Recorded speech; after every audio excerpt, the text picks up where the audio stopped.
umaga sa inyong lahat. Tumayan natin ang isang dula-dulaan tungkol sa isa sa mga uri ng wika, ang rehistro. Ito ay nauukol sa layunin at paksa ayon sa larangang sangkot ng komunikasyon. Ito ay espesyalisadong ginagamit ng isang particular na dumi. Halimbawa nito ay ang salitang Gigimon, binabaliktad na salita at ang mga salitang ginagamit sa text. At ang pamagat ng dula-dulang ito ay ang mga bakasyon.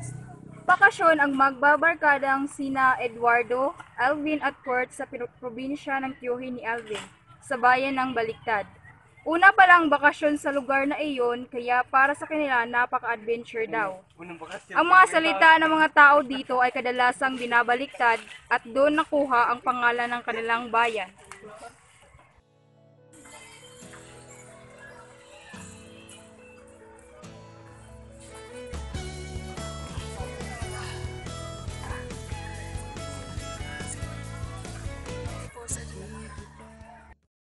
Kaya kinaumagahan, nagpaalam sila sa tiyuhin ni Alvin na si Mang Antonio na mamasyal sa gubat. Mang Antonio, pwede po ba kaming mamasyal sa gubat kasama ng aking mga kaibigan? Oo, bakit hindi? Pero paalala ko lang sa iyo, mga atab, gaw kayong masyadong lalayo at akab hindi na uyak, makakabalik pa utid. Ngano jay Mang Anton? Ay, ang ibig ko pong sabihin, bakit po? Salamat po sa palala, Mang Antonio, hindi po kami lalayo at mag-iingat po kami. O sige, mag-iingat uyak. Siya nga pala, magagamit niyo to sa inyong paglalakad at akab may saha sa naad. Nagpatuloy ang magbabarkada sa kanilang pamamasyal sa gubat. Nalibang sila ng gusto sa mga tanawin, sa mga ligaw na hayop at halaman. Kaya lang, hindi nila namalayan na lumalayo na pala sila sa bahay ni Mang Antonio. Parang naliligaw na nga tayo. Hello, tara manglakad na lang tayo, baka may matanungan tayong tao. Oritaw, atong zuulon, nangahoy masiguro na. Manong, pwede po ba magtanong saan ba dito ang daan pabalik ng bayan Baliktad? Naku, mga ohe, nakarating na nauyak sa kabilang nayab. Dumiretso lang ayak doon. Pagkatapos kumaman, makikita ninyo na ang nayab. Tuloy sila sa paglalakad, subalit hindi nila natagpuan ang kanilang hinahanap. Kanina pa tayo lakad ng lakad, pero wala namang bayan ng Baliktad.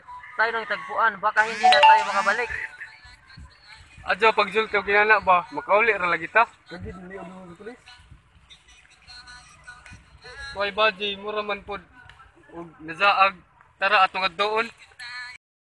Naliligaw rin po ba kayo? Oo, kanina pa ako ikot ng ikot dito pero hindi ko alam ang daan pabalik.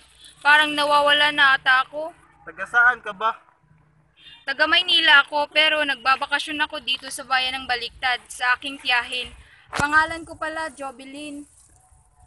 Bakasyonista din kami. Taga Baliktad din at aking Manila. Ako pala si Eduardo. May tao doon. Tanungin natin, baka alam niya ang daan pabalik.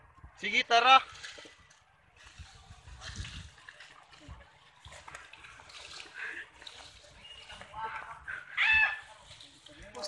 Manong, pwede bang magtanong, saan ba dito ang daan pabalik ng bayan ng Baliktad? Ay, malapit na uyak sa inyong tinutukoy. Dumiretso lang ayak sa naanad na iyan at makita niyo ng nayab ang Baliktad. Sige, salamat po. Nagpatuloy ang magbabarkada at ligtas na nakauwi sa bahay.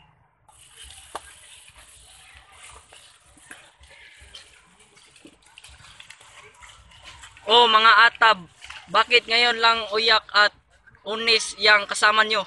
Si Jubilin po? Naligaw po kasi kami. Nazaag man po na siya, taga diri man po daw na siya. Mabuti naman at ligtas, uyak at walang nasaktan.